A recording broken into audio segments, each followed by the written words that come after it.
Bom dia, meninos e meninas! Bem-vindos a mais uma aula deste canal maravilhoso dado pelo Senhor.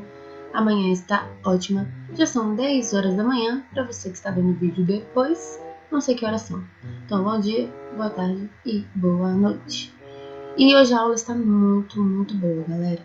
Então já prepara aí, senta na cadeirinha, no sofá, não sei onde você está, se quiser sentar no chão também, fique à vontade. Prepare um cafezinho, pegue sua Bíblia e vamos para mais uma aula. Antes de mais nada, não esquece de dar um like. Por favor, deixe seu like. E se você ainda, pelo amor de Deus, não se inscreveu no canal, se inscreva no canal, galera, não dói nada. Tem o botãozinho lá embaixo, inscreva-se, ele está na cor vermelha. Só clica, vai aparecer inscrito e tá tudo ok. Então, galera, antes da gente começar a nossa maravilhosa aula, vamos primeiro fazer uma oração. Eu gostaria de convidar o irmão, mentira, não tem ninguém para orar aqui, só tem eu. Mas poderia, né? Que saudade de chamar vocês para orar comigo. Então, já que não tem como chamar ninguém para orar, não tem como pedir para ninguém orar, então eu oro, vocês me acompanhem e orem aí em casa, beleza? Fechem os olhinhos. Senhor meu Deus, meu Pai, muito obrigada, Senhor Jesus, por estarmos todos aqui reunidos na Tua presença, eu aqui, os Teus filhos em seus lares, que o Senhor possa, Senhor Jesus, estar nos dando saúde e que hoje esta aula venha entrar em nossos corações, que nós possamos aprender mais com tudo isso que a gente está estudando nesta revista, que nós possamos não somente aprender, mas colocar em prática. Vá de encontro também com cada professor, Senhor Jesus, que está se dedicando nesta pandemia para preparar a sua aula, para poder ensinar aos seus alunos aquilo que o Senhor tocou em nossos corações. Desde já, eu te agradeço por tudo que o Senhor já tem proporcionado em nossas vidas. Em nome de Jesus. Amém. Amém, galera. Então, já deu para ver aí, o título é Os Pré-Reformadores. Então, os pré-reformadores, nós vamos aprender sobre alguns deles, ok? E eu vou apenas dar uma pincelada em alguns assuntos. Não tem como me aprofundar muito, até porque eu tenho pouco tempo para dar aula, teve aula minha que ficou até extensa demais, então eu não posso ficar aqui falando horas e horas, tá bom? Então eu vou apenas dar uma pincelada um pouquinho para vocês entenderem quem são esses pré-reformadores, ok? E eu vou explicar para vocês direitinho, se é pré é porque vem antes. Reformadores, estamos nos referindo da reforma protestante. Isso já é assunto para outra aula, então nós vamos apenas falar sobre os pré-reformadores. Então vamos, galera, à nossa leitura. É lá em Apocalipse 3, do 1 até o 6. Não é nada demais, só porque é Apocalipse a gente já fica com receio. A aula é tranquila. Então, do versículo 1 até o 6. Vocês podem acompanhar aqui comigo ou podem abrir a Bíblia de vocês, lembrando que a minha versão é a NVT, Nova Versão Transformadora. Versículo 1. Escreva essa carta ao anjo da igreja em Sardes. Esta é a mensagem daquele que tem os 7 Espíritos de Deus e as 7 estrelas. Sei de tudo que você faz. Você tem fama de estar vivo, mas está morto. Desperte e fortaleça o pouco que resta, pois até mesmo isso está quase morto. Vejo que suas ações não atendem aos requisitos de meu Deus. Lembre-se do que ouviu e no que acreditou no princípio. Agarre-se a isso com firmeza. Arrependa-se. Se não despertar, virei subitamente até você como um ladrão. Há alguns em Sardes, no entanto, que não mancharam suas roupas como mal. Eles andarão comigo vestidos de branco, pois são dignos.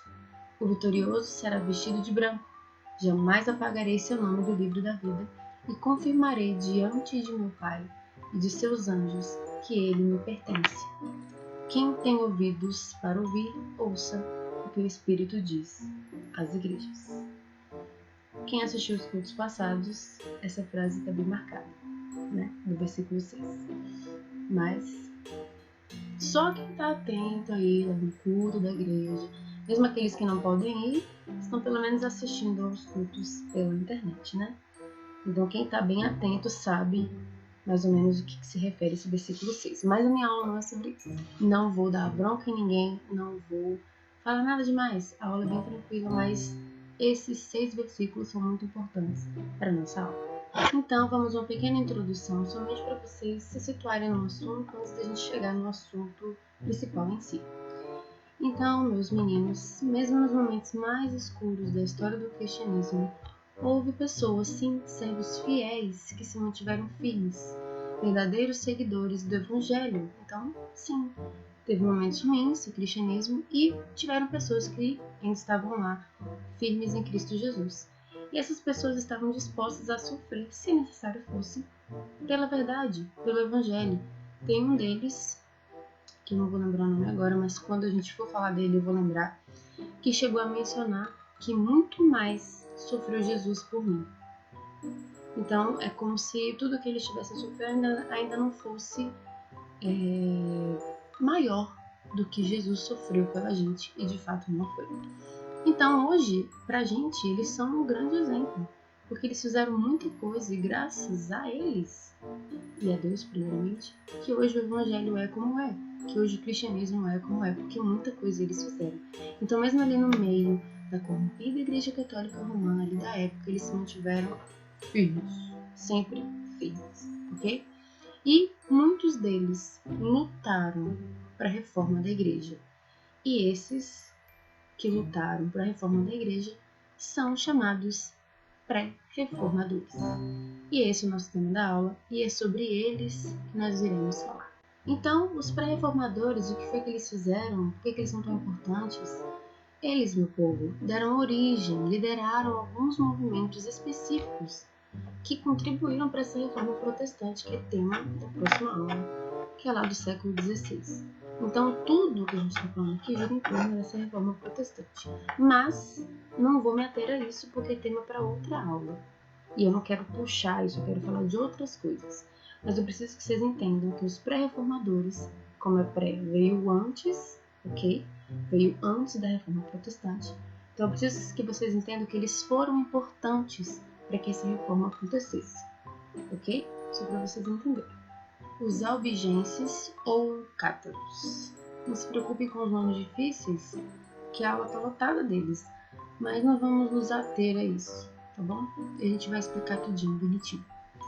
Vou falar cátaros, que é mais fácil de falar. Os cátaros, eles surgiram no sul da França, lá no ano de 1170 depois de Cristo. E mesmo eles serem em alguns pontos exagerados até demais, porque eles condenavam a Santa Ceia, eles condenavam o casamento, eles condenavam o casamento. E o consumo de carne, também não podia comer carne. Então, mesmo eles sendo exagerados nesses pontinhos, eles defendiam o verdadeiro evangelho. Eles distribuíam exemplares do Novo Testamento ao povo, tipo esse, que a gente recebia, acho que todo mundo tem um desse em casa, só que nesse tem Salmos e Provérbios. No caso, eles davam exemplares somente do Novo Testamento ao povo e Roma ficava virada, né? Com certeza. Então, eles defendiam o evangelho de alguma forma, distribuíam o Novo Testamento para as pessoas, e eles condenavam o purgatório e adoração a imagens e santos. O purgatório, dizer bem por alto mesmo, é o local onde algumas pessoas que sofreram pecados leves ficavam ali para se purificar, se limpar, alguma coisa assim, antes de ir para o céu. Não peguem isso, tá bom? Vamos filtrar as coisas. Mas pensando nisso, eles condenavam o fato de existir um purgatório, tá bom? E adoração e imagem a santos. E além disso, eles também desprezavam algumas tradições da Igreja Católica Romana. O Papa Inocêncio III, ele instituiu uma terrível inquisição contra os cátaros. Assim, o que seria inquisição? Investigar, julgar hereges, feiticeiros, tudo aquilo que era crime, que eles consideravam crime contra a Igreja Católica, e eles chegavam até a torturar algumas pessoas, as pessoas no geral, não eram algumas, né? Todo mundo eles torturavam. E não foi diferente. Essa terrível inquisição que eles fizeram contra os cátaros, eles torturavam eles, chegavam a matar eles. Na verdade, todos aqueles que eram contra a Igreja ou os pensamentos da Igreja Católica, eles torturavam. E muitos deles morreram queimados vivos. Imagina, ser amarrado nesse tronco, vivo e é queimado. Então isso é uma das torturas. Eu pesquisando achei torturas horríveis. E essa aqui foi a menos, como é que eu posso dizer? Que menos censurada, que eu posso dizer. Que vocês me censurariam, eu acho. Que isso, né? Tá botando isso pra gente ver. que as torturas eram horríveis. Mas essa aqui foi a que eu menos achei. Assim, também deve ser horrível morrer queimado, claro. Mas essa foi a menos pesada, vamos dizer assim. Então, sim, todo mundo que era contra a Igreja Católica, os pensamentos da Igreja Católica Romana, eles matavam de alguma forma, torturavam e chegavam ao ponto de matar. E essa Inquisição foi realizada pelo Papa Inocêncio III, os Valdenses. Então eles surgiram entre os anos 1175 e 1176, na cidade de Lyon, lá na França, de novo. E esse movimento que recebe esse nome Valdenses foi iniciado através de um homem comerciante muito rico, francês, Pierre Valdez, ou bem aportuguesado, Pedro Valdo. Então vamos chamar de Pierre Valdez, que é mais bonito. E depois que ele se converteu ao cristianismo, a Cristo, ele resolveu dar tudo o que ele tinha aos pobres. Eu mencionei que ele era rico, ele resolveu dar tudo aos pobres. E reuniu alguns fiéis para combater, lógico, aqueles que queriam, né, para combater a Igreja Católica. E os valdenses, esse nome, né, que é justamente pelo nome dele, Valdez ou Valdo, como vocês quiserem chamar. Então, os valdenses, eles queriam um evangelho puro, um evangelho mais simples, mais puro, né, diferente do que a Igreja Católica estava pregando, né? E por eles não se submeterem às heresias que estavam acontecendo e afirmarem que a autoridade da Bíblia era maior que a autoridade de Roma, eles foram excomungados em 1132 depois de Cristo. Excomungados é expulsos da Igreja Católica. Então eles foram expulsos da Igreja Católica. E depois eles foram perseguidos e se espalharam por diversos locais. Norte da Itália, foram para Catalunha, então eles se espalharam para vários lugares por conta da perseguição. Geralmente quando é perseguido o povo vai embora, vai fugir, né? Normalmente é assim que foi o que aconteceu com eles. Então, meu povo, vamos dar nome aos bois. Brincadeira. E esse aí que nós estamos vendo é o John Wycliffe. Eu não sei falar o nome dele, então eu vou chamar ele de John, beleza? Pra gente não ficar tentando adivinhar como é que fala esses nomes difíceis. Então, ele é um estudioso inglês, ele nasceu na Inglaterra, ok? E estudou na Universidade de Oxford. Falei certo agora. E ele teve acesso à Bíblia, estudou a Bíblia, tanto que ele se formou em teologia. Então, ao estudar a Bíblia, ele descobriu todos os erros do catolicismo romano e começou a pregar contra os desvios da igreja oficial. E sua maior obra, uma das maiores obras que ele teve, foi a tradução da Bíblia para o inglês do seu país, da Inglaterra. E John, meu povo, ele foi duramente perseguido pela igreja, mas ele conseguiu escapar desses torturadores da igreja oficial. E ele acabou morrendo bem cedo, aos 60 anos, só que de causas naturais, não foi pelas torturas. Então a morte dele foi tranquila. Tranquila sim, né? Até que ponto é tranquilo. Mas não foi por conta das torturas. E 44 anos após a sua morte, o Papa Martinho V. Segurem as palmas, galera, olha isso. Esse Papa, acho que viu toda a cabeça, ele resolveu desenterrar, em sua loucura, em seu momento de total desrespeito com o corpo de alguém, resolveu desenterrar o corpo de John, queimar e jogar no rio. Assim. Depois de 44 anos, depois da morte, só tinha ossinhos. Já bem desfeitos, ele resolveu desenterrar e queimar tudo e jogar no rio. A revolta era muito grande, né, para poder fazer isso com o cara. Então, você vê até que ponto chega essa loucura de Roma, né? Galera, eu tive que colocar meu óculos, tá? Eu não tava enxergando muito bem, e aí eu tive que colocar. Então vocês vão me ver metade do vídeo sem óculos, outra metade com óculos. Então, continuando a nossa aula, os Lollardos e John Hus, ok? Eu não sei se é assim que se pronuncia, mas eu vou falar assim. Então, os seguidores de John Wycliffe, que a gente mencionou, se chamavam Lollardos, ok? E eles continuaram pregando a palavra de Deus e tudo, só que todos foram mortos. Com a perseguição de Roma, com o passar das décadas, eles acabaram sendo mortos. E o mais famoso deles dos Lollardos é John Hus, ok? Ele veio de uma nação distante, lá na Boêmia, e ele foi queimado vivo, galera. Ok? A gente já sabe que esse povo tudo morria assim. E momentos antes, na verdade, dele ser queimado vivo, porque ele também pregava, ele fazia parte dos loulados, tanto que ele era o mais famoso. Então, o povo já sabe, né? Como é que o povo de Roma é, detestava esse povo, aí resolveu matar assim, queimado vivo.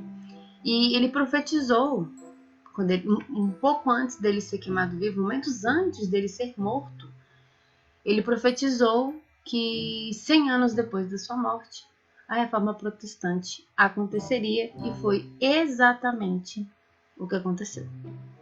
Jerônimo Savonarola. É uma galera com nome bem bonito, né? Que dá facinho de decorar. Meu pai. Ele era um monge católico, galera, romano. E quando ele estava lendo a Bíblia, ele reconheceu alguns desvios da igreja oficial, da igreja católica oficial, com o verdadeiro evangelho. Então, aquilo que a igreja pregava, a igreja católica romana oficial pregava, ele viu que estava diferente do verdadeiro evangelho, a Bíblia, né? E aí ele começou a pregar contra esses ensinamentos que a igreja dava, contra essa igreja católica romana. E aí, gente, ele pregava com tanta autoridade e poder, vocês não têm ideia, que ele superlotava as catedrais. Multidões superlotavam as catedrais, tudo para ouvir ele pregar. E a sua pregação tinha tanto poder de Deus que ele chegou a realizar uma reforma moral em Florença, lá na Itália, tanto que as pessoas começaram a abandonar a prostituição, os jogos, a falsidade e passaram a seguir a Jesus. Para vocês terem ideia de quão bem ele era em suas pregações, claro, com o poder de Deus, né, com a autoridade vinda do trono de Deus. E a Igreja Católica, como de praxe, né, estava muito preocupada com os ensinos bíblicos que ele dava, porque chocavam com os ensinos que ela dava para as pessoas, que a Igreja Católica dava para as pessoas. E excomungou ele da Igreja Católica, ou seja, expulsou ele não fazia mais parte, até porque ele era monge. Então ele não fazia mais parte da Igreja Católica. E decretou a morte dele, né, como sempre. Então em 1498 ele foi queimado vivo em praça pública, bem clichê, porque era a forma, eu não sei se ele chegou a ser torturado, não cheguei a ver isso, mas ele foi queimado vivo em praça pública. E 19 anos depois, lá na Alemanha, deu início à reforma protestante por Martinho Lutero. Mas isso é tema para a próxima aula, ok? Então, se vocês querem saber como é que aconteceu a reforma protestante, assistam a próxima aula com a tia Jace, se não me engano é a tia Jace. Até porque nós temos uma nova professora, mas vocês vão saber quando ela aparecer do nada. Não vou contar não vou contar, é segredo. Então, não sei se é a tia Jace ou a outra professora. Já disse que é mulher, o professor A, não sei. E fiquem atentos, porque o assunto é muito interessante. Então, esses aqui são pré-reformadores que a gente teve hoje. Então, meu povo, vamos refletir um pouco sobre tudo isso que a gente viu na nossa aula de hoje, ok? Só alguns pontos para a gente poder pincelar. Então, vamos refletir por que a gente falou dos pré-reformadores, né? Esses homens, eles foram inspirados pelo Espírito Santo, ok? Não foram por si só, foi tudo direcionado pelo Espírito Santo. E eles deram as suas vidas pela causa do Evangelho, pelo Evangelho puro mesmo. Vocês podem até achar, Nossa, mas eles morreram me dando suas vidas por conta de Bíblia, não sei o quê, por conta de palavra. Mas não foi em vão, né? Eles não morreram em vão. Eles morreram defendendo a sua fé. E é graças a isso que o Evangelho puro, o Evangelho verdadeiro está nos nossos dias atuais. E lembra que eu tinha falado que um deles tinha falado uma frase que muito mais sofreu Jesus por mim? Foi agora eu esqueci o nome dele, meu Deus, Jerônimo Savonarola. A gente acabou de falar dele. Foi ele que falou isso, porque que eu lembrei depois. Então, eles morreram, sofreram? Sim, mas Jesus, concordo com ele, sofreu muito mais. Eu não estou dizendo que eu, Nayane, também morreria pelo Evangelho, como eles morreram. A nossa realidade é outra. Também não estou dizendo que eu não morreria pelo Evangelho, tá? Estou me referindo à nossa realidade de hoje. Hoje ninguém é queimado vivo em praça pública. Pelo menos a gente não vê isso aqui. A nossa realidade do Brasil não é essa. Então a gente sofre de outras formas. A gente sofre pelo Evangelho de outras formas. Mas vai chegar um tempo que nós teremos que dar a nossa vida pelo Evangelho. Então, eles morreram por uma boa causa. Morreram. Encontraram a salvação? Encontraram a salvação. Isso é o mais importante. E graças a ele, o Evangelho hoje está intacto. E lá no livro de Amós, Deus usa o profeta e lá ele fala: andarão dois juntos se não estiverem de acordo? Isso é uma pergunta retórica, porque a gente já sabe que a resposta é não, né? Duas pessoas não podem andar juntas se não estiverem de acordo. Do que você está falando, não é mesmo? E eu peço hoje para vocês avaliarem as amizades de vocês, a minha amizade com as pessoas também, as nossas amizades, ok? Vamos pedir para Deus nos ajudar a avaliar as nossas amizades, ser influenciados pelos nossos amigos. Por isso que eu falo para a gente avaliar as nossas amizades, principalmente vocês adolescentes, porque vocês convivem com diversas pessoas, diversos colegas, amigos na escola, e quando vocês forem mais velhos na faculdade e mais velhos ainda no trabalho. Então vão ter pessoas ao redor de vocês o tempo inteiro e com certeza pessoas não cristãs. Nós não convivemos o tempo inteiro com pessoas cristãs que professam da mesma fé que a gente. Então a gente não pode ser influenciado por esse tipo de colega, esse tipo de amigo. Esses homens que a gente citou aqui, eles não foram influenciados pelo meio onde eles conviviam. Eles conviviam onde a Igreja Católica ela era poderosa. Era a igreja oficial. Eles não foram influenciados por isso. Eles não se deixaram levar pela maioria. Porque a maioria está fazendo, também vou fazer. Não, eles pegaram a Bíblia, leram a palavra de Deus e viram as incongruências, as coisas que estavam contra a palavra de Deus. E o que a gente tem que levar em consideração não é o que sai da boca do homem, é o que está escrito na Bíblia. A gente tem que avaliar a Bíblia, a gente tem que estudar a Bíblia, não o que é falado. Não estou dizendo para você não prestar atenção em pregações. Estou falando para a gente avaliar e estudar a Bíblia, levar a Bíblia como a nossa verdade. E foi isso que eles fizeram. E graças a isso, graças a eles não se deixarem ser influenciados pela Igreja Católica, que hoje o Evangelho é o que é, né? Por isso que chegou a Reforma Protestante. E um exemplo que eu posso dar para vocês é a Igreja de Sardes, que a gente leu no início. Ela era uma igreja vazia de fé, como a gente leu. E eles eram influenciados pelo pecado do meio. Aí eles estavam convivendo com pessoas pagãs, então eles se envolveram com o paganismo e eles eram profundamente influenciados por essas pessoas. Então eles praticavam a cultura daquelas pessoas e se deixaram levar. Então a vida espiritual deles estava morta. E Deus tinha falado isso para eles, que eles estavam mortos. Então a igreja de Sardes é uma igreja que nos dá um exemplo negativo, diferente desses homens que a gente leu. Por isso que a gente leu sobre a igreja de Sardes. Ela se deixou levar pelo meio, que era a maioria, que era poderoso, o paganismo. E eles caíram e tiveram a vida espiritual vazia. Tiveram a oportunidade de se redimir, como a gente leu lá. E se vocês continuarem lendo também, vocês também vão ver que eles tiveram a oportunidade de se redimir, de pedir perdão. Então, não seja como a igreja de Sardes.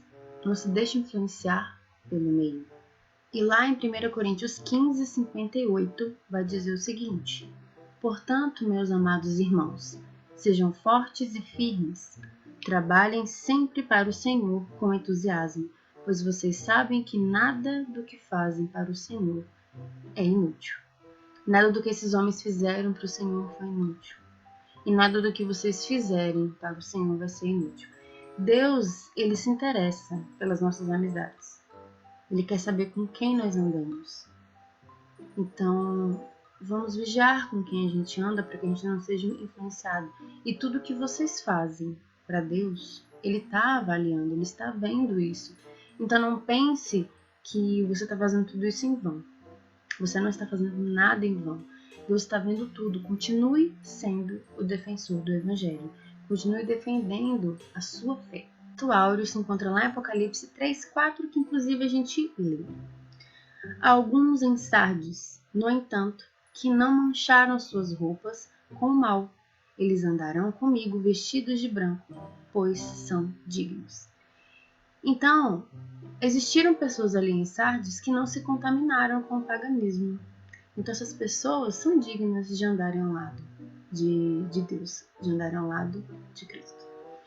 Então, seja como essas pessoas, porque sim, é possível você andar no meio dessa influência maior. Nós hoje, se você for avaliar o mundo em que vivemos, a influência maior, avaliando todo, é o pecado. Não que ela seja mais poderosa, porque nós sabemos que o nosso Deus é muito mais poderoso, mas é a maior. Existem muito mais pessoas não cristãs do que cristãs. Nós somos grandes, nós somos fortes, somos, porque nós temos um Cristo vencedor. No entanto, a maioria em quantidade não é a gente. Então, mesmo a gente vivendo neste meio, nós devemos se manter puros, não manchar nossas roupas e continuarmos limpos, e andaremos com Ele vestidos de branco. E eu espero que vocês tenham gostado dessa aula. Muito obrigada por ter participado. Um beijinho e um abracinho bem quentinho do Olaf. Tchau!